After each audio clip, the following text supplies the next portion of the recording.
Esse ponto aí, o senhor não sei se o senhor já viu uma. Não sei se foi a BBC, que ela fez um especial sobre educação na China. Uhum, uhum, E ela mostrou os menininhos entrando na sala de aula e colocando uma tiarinha. Já viu uhum. essa tiarinha? Não, não, Não? não, não. Então é o seguinte, né? Hum, Qual que era o lance? Era tentar identificar numa sala de aula, uhum, por exemplo, eu tô lá dando uma aula de matemática, dois, três estão prestando atenção, o resto não tá. hum. Mas às vezes o professor ele não consegue identificar Isso. e não consegue identificar a fragilidade de cada Hum, aluno. hum, Então os alunos entram na sala de aula, cada um põe uma hum, tiarinha. hum. E aquela tiarinha vai fazendo todo um Mapeamento do mapeamento cérebro, etc. e vai mandando Que loucura, que num loucura. quadro para o professor. É, E aí e isso junto com câmeras, sei, porque claro. a visão computacional é muito poderosa, então eles conseguem ver um aluno que, pô, aquele aluno hoje ele tá triste, por causa dos traços dele. Nossa, nossa. E aí o professor, com aquilo, ele fala, o que será que aconteceu com o Clóvis? Deixa eu chegar lá nele. E aí, com isso, eles conseguiram, assim, uma excelência gigantesca, porque eles conseguem atacar o problema, Entendi.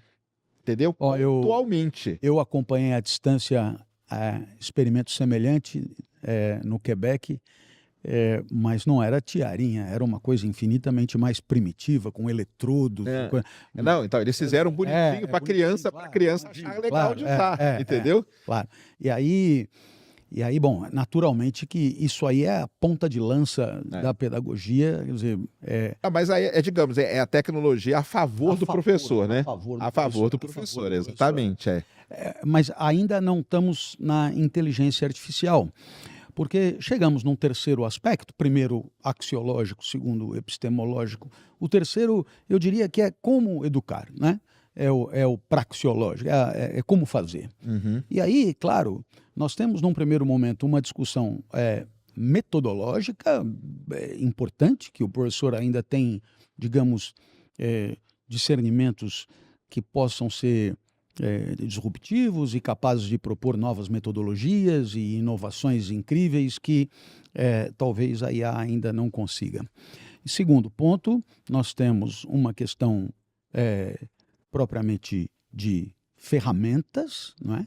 De instrumentos. E é só aí, né, que de fato a inteligência artificial participa e esperemos que participe positivamente, contributivamente do fazer do professor.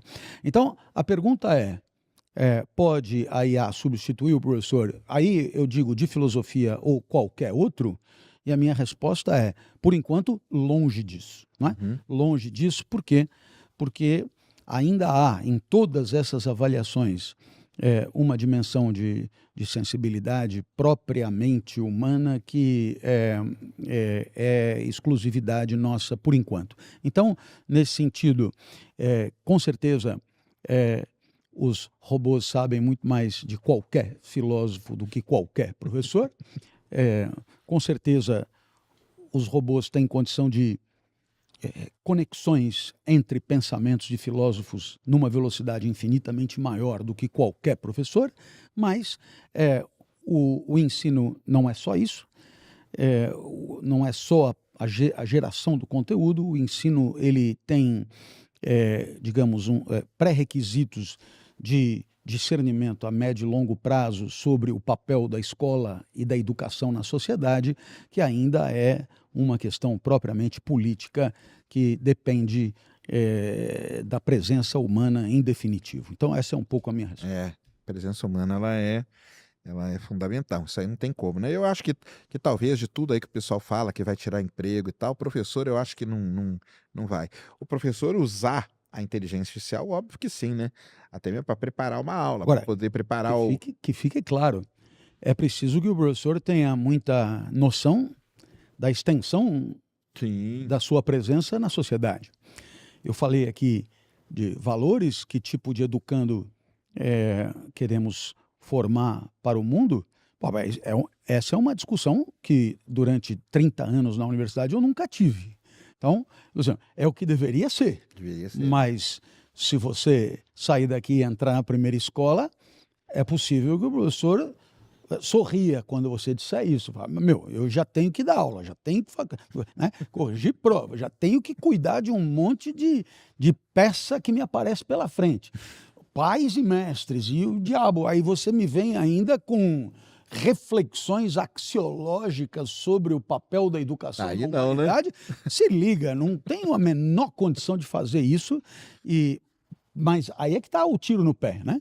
Porque abrindo mão dessa riqueza, Uhum. o professor abre o flanco para argumentações do tipo, bah, vamos botar Vamos então uma substituir, né? máquina no lugar, vamos substituir.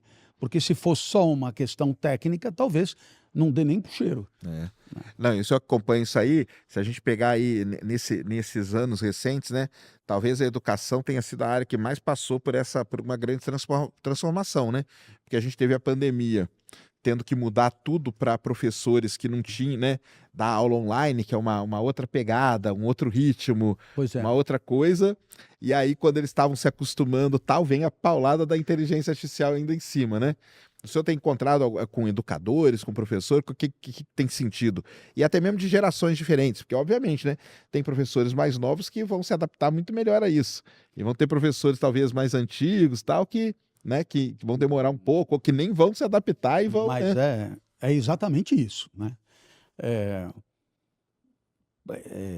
por incrível que pareça, é, ali mesmo onde deveria transitar um espírito é, renovado de mudança, Sim. né, de apreço pelas transformações do mundo, o que muitas vezes a gente encontra é o apego É um apego total, né? As coisas a mais, né? certas práticas, a certos ritos, a certas fichas, a certos conteúdos. Mas isso aí E, é ficar numa zona de conforto, não é? pois é, mas assim, é absolutamente nefasta, né? Porque na hora que você ignora um mundo que se transforma numa velocidade insólita e única na história, e você chega lá com as tuas fichas como se nada tivesse acontecido de um ano para o outro, é possível que algum dia se dê em conta que você tenha se tornado obsoleto, não é? Que você esteja ensinando a respeito de um mundo que não existe mais e para um mundo que tampouco existirá mais, Exato. né? Então, nesse sentido, eu imagino que há uma responsabilidade da educação formal, escolar, se quiser continuar existindo e se quiser resgatar um pouco da legitimidade que um dia teve na sociedade, pois é preciso que tenha a condição de olhar para o mundo com o olhar que é o seu, que não é um olhar de submissão às coisas do mundo, mas que é um olhar crítico, que é um olhar investigativo, que é um olhar de reflexão de valor mesmo. E, caso contrário, é possível que mais vozes venham a surgir se perguntando se é tão necessário assim que haja escolas no mundo, Né? se nós temos acesso a todo tipo de conteúdo debaixo do edredom, sem precisar sair de casa, e talvez seja a hora, né, dos defensores do mundo escolar de mostrar que a escola é muito mais do que um espaço de contato com conteúdos, mas é um espaço quase que laboratorial de convivência, onde questões éticas, questões enfim, Uhum. de discussão da importância do outro na vida de cada um, tem, digamos, uma oportunidade rara de reflexão Sim. e de aperfeiçoamento. Então, nesse sentido, a escola vai muito além daquilo que aprendemos, porque ela é, com certeza, um braço da sociedade importantíssimo para formar o cidadão, não só pelo que o professor diz, mas por um número infinito de interações, onde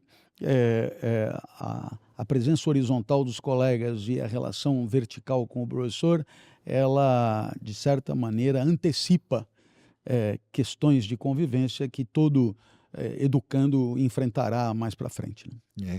Eu acho que foi o que os alunos sentiram mais falta aí quando teve, né, a tal da pandemia de ficar em casa e tudo, foi isso, né? Foi o contato com, né, com os colegas e tal, né? Essa parte da socialização, né, Nossa, que pegou minha demais, né? filha entrou no direito no primeiro ano da pandemia, portanto, ela só veio conhecer presencialmente os colegas no terceiro ano da faculdade de É, maneira completa. Foi muito lamentável. é o impacto que Foi tem mesmo. assim,